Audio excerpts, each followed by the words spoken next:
Alrighty, so I found this gaming PC, which is actually a pretty good starter one on Amazon, or Best Buy. What am I saying? Best Buy. It is the CyberPowerPC Gamer Master Gaming Desktop, stupid name.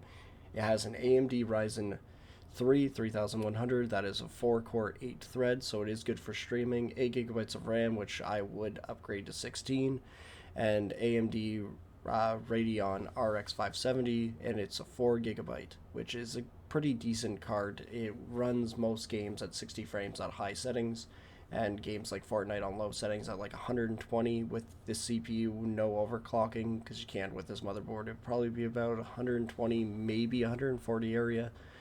And then the 1 terabyte hard drive, and then the 240 gigabyte SSD for Windows 10. It does come with Wi-Fi, I believe. It doesn't say it, though. Let's just take a little gander at the specs. HHD, SSD, 8 gigabytes, blah, blah, blah, blah, blah, blah, blah, blah, blah. Custom lights, USBs, 8. Wow, that's actually really good. Storage, blah, blah, blah, blah, blah. Blah, blah, blah, blah, blah, blah. Blah, blah, blah, blah, blah. And then, yeah, 4 gigabytes of video RAM, so it's a 4 gigabyte RX 570. And it's quad core, multi threads, and it has Wi Fi. No Bluetooth. Wireless network, yes. Okay, so it does have Wi Fi by the looks of it. No Bluetooth. You'll need a Bluetooth stick if you want to do that stuff. But above all, it's actually pretty good. I did do the system builder with the closest motherboard I could possibly find. This one looks to be about the same battery in the exact same spot as this, and it's a pretty cheap one. I'm thinking it's the same motherboard, but they got rid of the writing. I could see a little bit of it written. Anyways, doesn't matter. It was a super cheap one, so for the purpose of this video, to show an RX 570, the Ryzen 3 3100, and an RGB case, the price is $557. We'll push that up to $160, plus your Windows, plus your Wi-Fi, plus your keyboard and mouse. You're getting to $605 to build it yourself, when you can buy it already built for less money.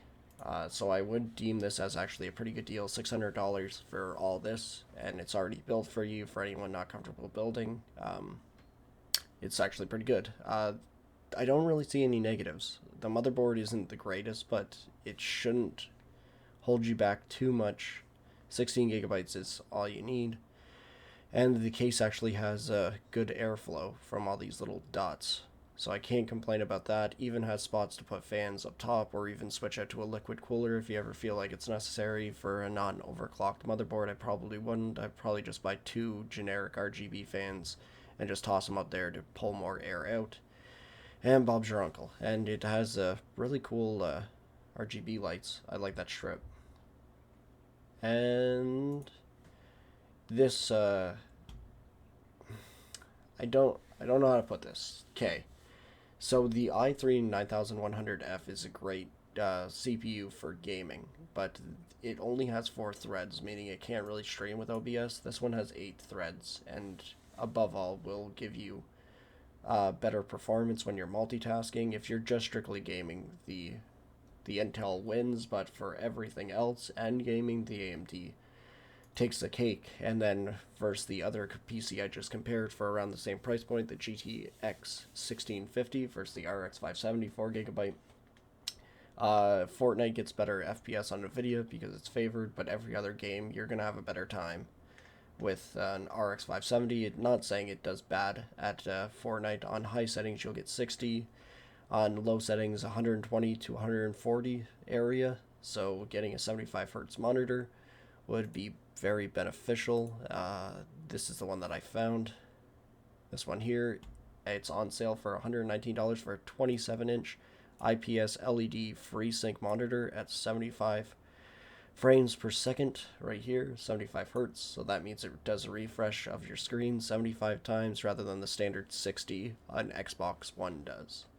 So you're going to have a good time with this. 27 inch is quite large. FreeSync will make it so there's no screen tearing. The game will run super smooth. I think this is a great starter monitor. Down the road, if you decide to do upgrades, get a 144 one and then keep this as your side monitor, because you don't need 244 hertz monitors to read comments. So I would definitely recommend it. Like, there's no red flags, and for $600, I actually think you're getting a pretty good deal. Of course, if you could spend the extra like $200, you can get a much better computer, but for the meantime, it's pretty good. Oh, I don't know why I did that. Showing me the most expensive one. So yeah, the keyboard is pretty generic. The mouse is bleh. I had it before, and it's not that great. But right out of the box, you can play. You'll have no problems. Just need a monitor, hook it up to your TV, whatever you got to do, but it's a good starter.